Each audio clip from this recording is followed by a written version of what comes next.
सृष्टिकर्ता पिता, आपको धन्यवाद करता हूँ प्रभु, और एक वचन का साथ प्रभु तेरी अगुवाई से तेरी दास दासी तक, हरी पूरी मसीह जनता तक, तेरी विश्वासी तक, अविश्वासी तक, हर एक वचन प्रभु, हर एक वचन मैं चाहता हूँ तेरी उपस्थिति से, तेरी निगरानी में, तेरी हुजूरी पे ये प्रचार पूरी तरह होने दे प्रभु जी। और इसमें जो आत्मिक बातें हैं, इसमें जो आत्मिक सीख है प्रभु, पूरी मानव जाति तो के फैलने पाए और समझने पाए कि तू ही एक सच्चा परमेश्वर है, तू ही एक सच्चा खुदा है, तू ही है सब कुछ, ये सब समझने पाए प्रभु जी। तो इस प्रचार में प्रभु तेरी उपस्थिति और निगरानी का द्वारा ये प्रचार पूरी तरह कई वचनों का साथ मैं बताने पाऊँ और सही कॉन्टेक्स्ट का साथ, सही बाइबल का शिक्षा का साथ मैं इसको प्रचार करने पाऊँ प्रभु जी। आदर सम्मान महिमा सब आपको देते हुए प्रभु यीशु अपने नाम से, तेरे नाम से प्रभु यीशु, तेरे नाम से मैं प्रार्थना को मांगता हूँ। प्रार्थना को सुने प्रभु और कबूल करे, आमीन। तो जो वचन माता यरूशलेम जो कहते हैं, ऊपर बैठा माता यरूशलेम, इसका जो पूजा होती है, इसका जो कॉन्सेप्ट को लेकर के एक ग्रुप ने, लूसीफर ने एक गलत इस्तेमाल कर रहा है। लेकिन ये कॉन्सेप्ट एक्चुअली क्या है, ये कॉन्सेप्ट क्यों बोला गया माता यरूशलेम को, क्यों बोला गया अपने माता है, तुम्हारी माता है, लेकिन इसको क्यों आप मानते हो, क्यों इस तरह करते हो, ये कॉन्सेप्ट को मैं आज एक वचन का द्वारा मैं आपको बताना चाहता हूँ, सिखाना चाहता हूँ, और मैं खुद समझना चाहता हूँ और खुद दूसरे को भी समझाना चाहता हूँ। तो मैं चाहता हूँ एक वचन का साथ इसको शुरू करते हैं कि गलतियों का जिसमें सारा और हजीरा का हिसाब है। ये वचन को ध्यान पूर्वक और मजबूती का साथ सुनिए, जिसका द्वारा आपकी आंखें खुलेगी। जो गलत फहमी में हो वो आप बाहर आ पाओगे, और जो सही शिक्षा में हो और मजबूत हो पाओगे। तो गलतियों का किताब जो है 4 अध्याय 21 नंबर वचन को अगर पढ़ोगे कि लिखा है कि तुम जो व्यवस्था के अधीन होना चाहते हो मुझसे कहो, क्या तुम व्यवस्था के नहीं सुनते? तो कैसे पढ़ते हैं, देखिए कैसे। तो ये देखते हैं वचन 4 का 22 में लिखा है, इब्राहिम तो अर्थात अब्राहम अर्थात अब्राहम के 2 पुत्र हुए, एक दासी से और एक स्वतंत्र स्त्री से।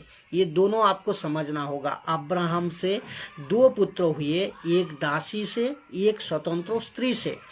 तो पौलुस दासी को क्या नाम देता है, आइए देखते हैं, और किसका नाम देता है, और स्वतंत्र स्त्री को क्या नाम देता है, किसका नाम देता है, आइए सुनते हैं। तो वचन 4 का 23 में अगर देखोगे तो परंतु जो दासी से, वचन 4 का 23 में कहते हैं, परंतु जो दासी से हुआ वो शारीरिक रीति से जन्मा। ये बात को आपको समझना होगा। जो दासी से उत्पन्न हुआ, दासी से हुआ वो शारीरिक रीति से जन्मा, और जो स्वतंत्र स्त्री से हुआ प्रतिज्ञा के अनुसार जन्मा। तो इत्तेफाक नहीं है ये कि अब्राहम का घर में 2 औरतों से 2 बच्चा पैदा होंगे, ये इत्तेफाक नहीं है। ये परमेश्वर का एक योजना है। ये परमेश्वर एक दृष्टांत को बताना चाहता है। बाइबल की भाषा है ये समझना आपको जरूरी है। गलत कॉन्सेप्ट का साथ आप प्रचार को लोगे, गलत कॉन्सेप्ट का साथ आप अगर वचन को लोगे तो सही सीख नहीं पाओगे। अब्राहम को 2 औरतों से जो 2 बच्चा पैदा होगा, ये इत्तेफाक नहीं है, बल्कि परमेश्वर एक सीख के लिए दृष्टांत का रूप में इस्राएलियों को और उसके साथ जो आगे बढ़ेंगे या समझेंगे उसको लिखा है वचन 24 में। देखते हैं, इन बातों में एक दृष्टांत है। तो ये दृष्टांत को अगर नहीं समझा आपने तो आप नहीं समझ पाओगे। एक परमेश्वर का दृष्टांत है। दृष्टांत क्या है,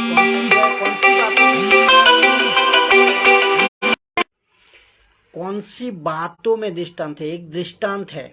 तो ये लिखा है, परमेश्वर एक दृष्टांत का रूप में इस्राएलियों को और उसका साथ जो आगे बढ़ेंगे या समझेंगे, लिखा है वचन 24 में। इन बातों में दृष्टांत है। कौन सी बातों में? एक शारीरिक और एक स्वतंत्र स्त्री, एक शारीरिक स्त्री, एक स्वतंत्र स्त्री।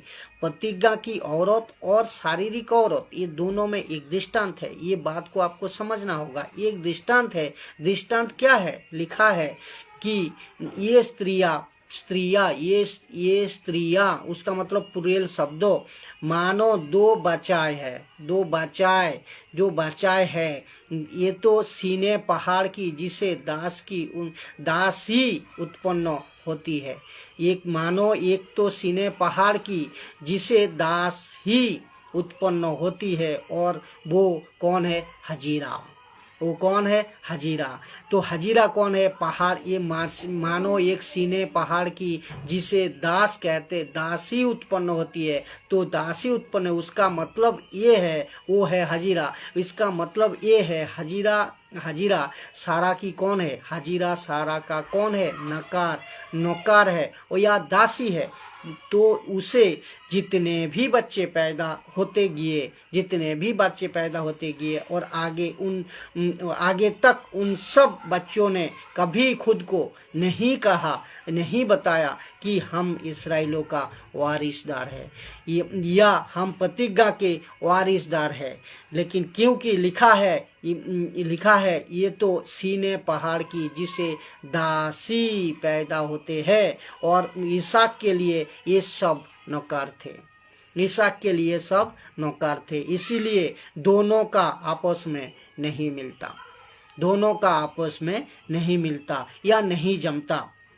तो इस्राइल और इसहाक, क्योंकि एक नौकर है, इस्राइल और इसहाक एक नौकर, इस्माइल और इसहाक क्योंकि एक नौकर है और एक वारिसदार है। तो क्या गजब का कनेक्शन है, समझ गया ना आपने? एक है जो प्रतिज्ञा का स्त्री से उत्पन्न हुआ, वो है आपका वारिसदार, और जो हजीरा से उत्पन्न हुआ, वो है आपका नौकर या दासी। तो ये दोनों आपको एक दृष्टांत का रूप में समझना होगा, और एक दृष्टांत वचन में लिखा भी है। इसको अगर गड़बड़ करोगे, इसको अगर नहीं पढ़ोगे, सही तरह नहीं समझोगे, तो आप गड़बड़ कर बैठोगे। तो ये आपको समझना होगा। तो ये कनेक्शन, गजब की कनेक्शन दे रहा है परमेश्वर कि हम वचन 25 में कहते हैं, देखिए वचन 25 में कहते हैं, और हजीरा मानो अरब का सीने पहाड़ है, आधुनिक यरूशलेम के उसके तुल्य है, क्योंकि वो अपने बालकों समेत दासत्व में है। तो 26 वचन को देखिए, वचन को, और ऊपर की यरूशलेम स्वतंत्र है, और लिखा है ऊपर की यरूशलेम स्वतंत्र है, और वहाँ हमारी माता है, वहाँ हमारी माता है। तो अब आपको ये कनेक्शन याद आया होगा कि माता का कॉन्सेप्ट यहाँ क्यों है, माता का कंसेप्ट यहाँ क्यों है? क्योंकि आइजिया का किताब ने क्या कहा, बताइए, सुनिए। आपने मूल पुरुष अब्राहम को और अपनी माता सारा को याद करो। वचन अभी याद आया होगा कि अपने मूल पुरुष अब्राहम को और अपनी माता सारा को याद करो। बोला था कि नहीं? बोला था। तो ये कहाँ से, कितने गहरी वचन है, बोला था नहीं कि बोला था, याद करो। इसी से ही आपको आप समझ जाओगे जो माता कौन है, क्योंकि माता क्यों, कहाँ, कब, अब देख लो, जो समझ आएगा आपको, और समझना चाहिए। और जितने भी आप देख रहे हो, ये कॉन्सेप्ट को सही तरह समझो, क्योंकि और कितने दुख की बात ये होगा, और कितने दुख की बात है कि लूसीफर ने एक बहुत बड़ा गलत ग्रुप, एक कल्ट ग्रुप, जिसको कहते हैं माता यरूशलेम की, एक ग्रुप खड़ा कर दिया है, एक ग्रुप खड़ा कर दिया। लेकिन यहाँ कॉन्सेप्ट और वचन क्या कहते हैं कि प्रतिज्ञा का देश से जो स्त्री पैदा हुआ है वो है आपका माता यरूशलेम। तो इसका मतलब एक दृष्टांत के रूप में परमेश्वर ये समझाना चाहता था इस्राएल को। तो आप यहाँ एक ग्रुप लूसीफर ने तैयार कर बैठा है कि ऊपर बैठा एक माता यरूशलेम माता की, जिसकी पूजा कर रहा है सेवक लोग, जिसकी चार्ज को चला रहा है, एक सेवक लोग जिसका द्वारा माता का आराधना हो रही है। तो ये कितना गलत कॉन्सेप्ट है, आप खुद सोचिए। ये कॉन्सेप्ट क्या कहना चाहता है, सही नहीं पढ़ा, सही नहीं समझा, और उस लूसीफर ने उसको अंधा कर दी। एक बहुत बड़ा ग्रुप, मैं कह रहा हूँ ना, एक बहुत बड़ा ग्रुप ये कहते हैं आज भी ये हो रहा है और आगे भी होते जाएगा। जब तक इस कॉन्सेप्ट को आप नहीं समझोगे, नहीं जाओगे, क्योंकि आप बिक चुके हो लूसीफर का हाथ में। आपको लूसीफर चला रहा है, आप बिल्कुल भी जरा भी आप समझ नहीं पा रहे हो जो वचन क्या कह रहा है और आप कर कह रहा हो। ये बात को आपका माता यरूशलेम की एक ग्रुप खड़ा कर दिया। किसने? लूसीफर ने। सिर्फ एक वचन का सहारे पे जो भी लोग इसको समझ ही नहीं पा रहा है, लोग इसको समझ ही नहीं पा रहा है।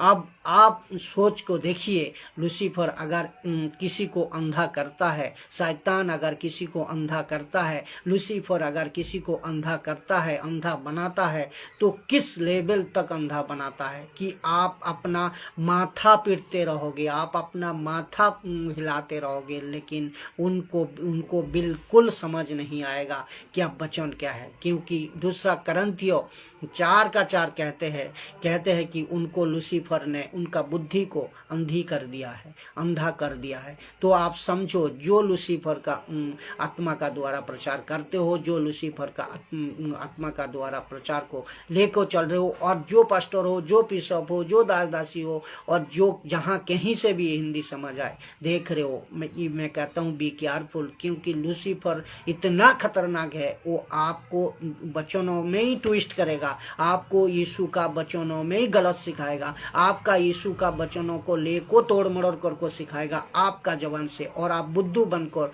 उसमें नाचते रहोगे, जरा सा भी पता नहीं चलेगा। जो कि आज एक कल्ट ग्रुप खड़ा कर दिया है, आप जानते होंगे माता यरूशलेम की। ये कहते हैं ऊपर बैठा मेरा माता है, तो उसको पूजा करते हैं, उसको मानते हैं, तो कितना गलत फहमी है। लेकिन यहाँ बल्कि ये कहना चाह रहा है कि माता यरूशलेम का मतलब आपको समझ में आया क्या है? ये कलेसिया है।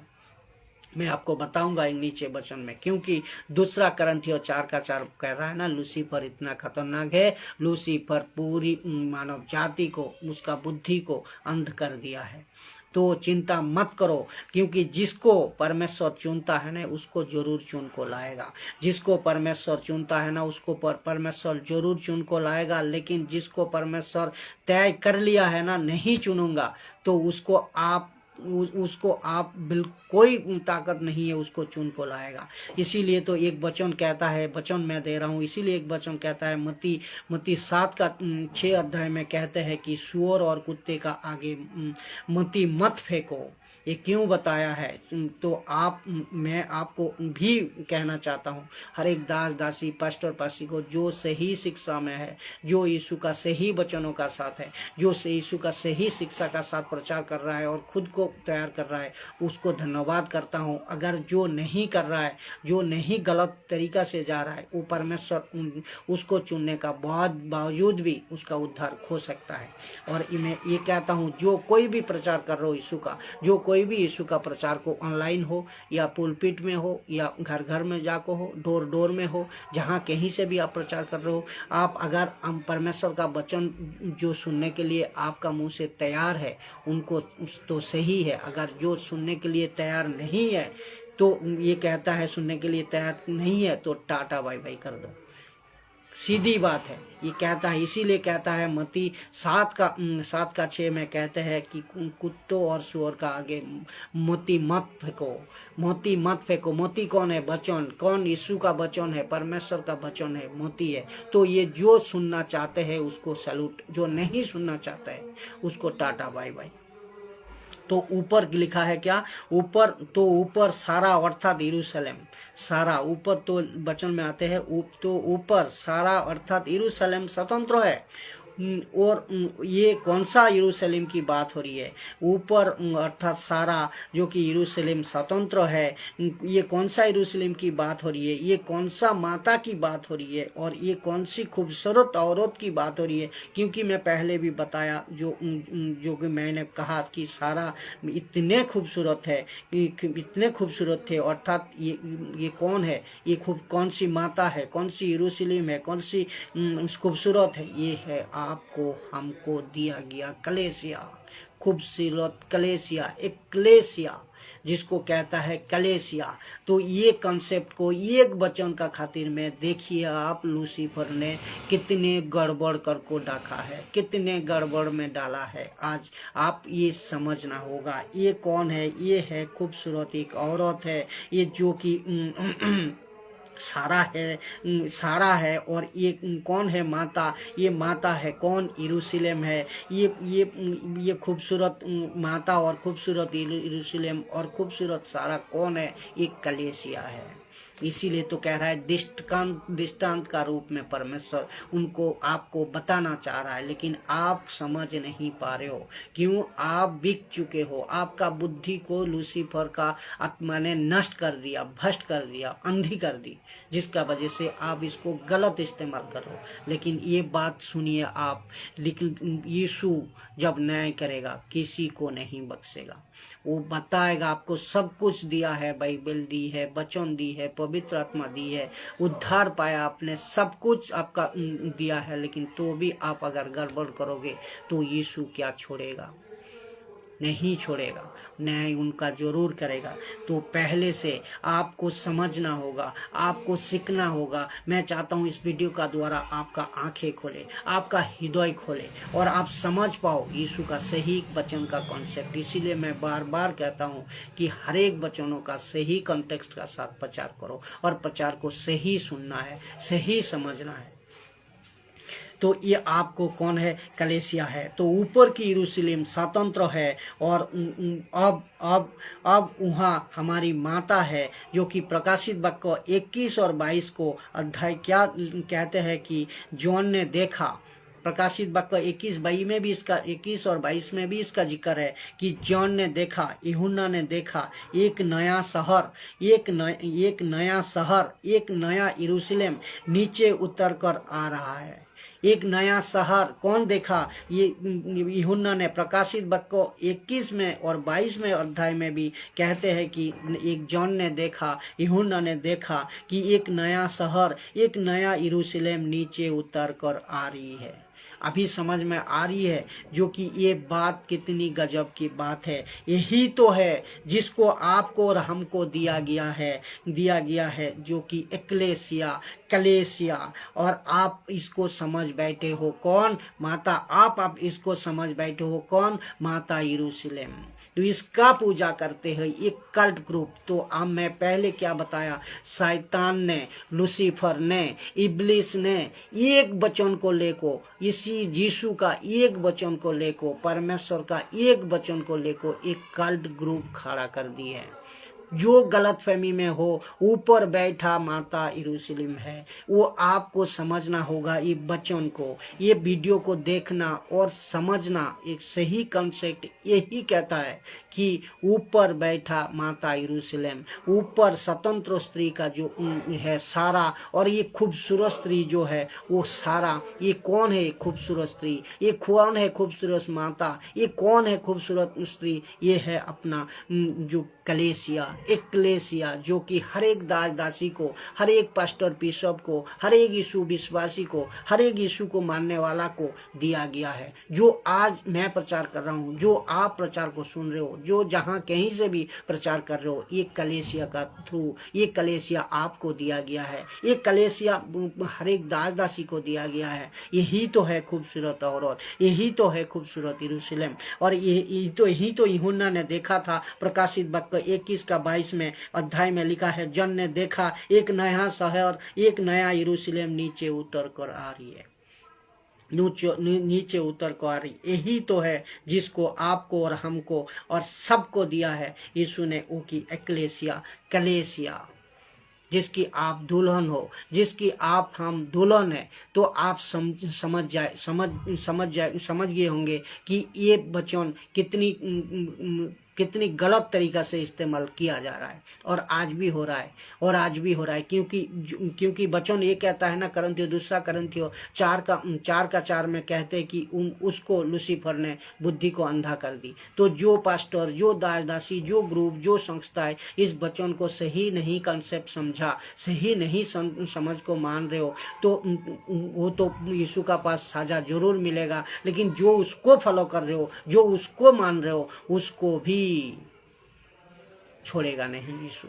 तो आपको समझना होगा, आपको सीखना होगा, बाइबल को सही ज्ञान रखना होगा, बाइबल को आत्मिक बातें को लेना है, आत्मिक वचन को, और सही शिक्षा का साथ, सही खरी शिक्षा का साथ ये वचन को आपको ले को चलना है, वचन को आपको मानना है, तभी आप समझ पाओगे।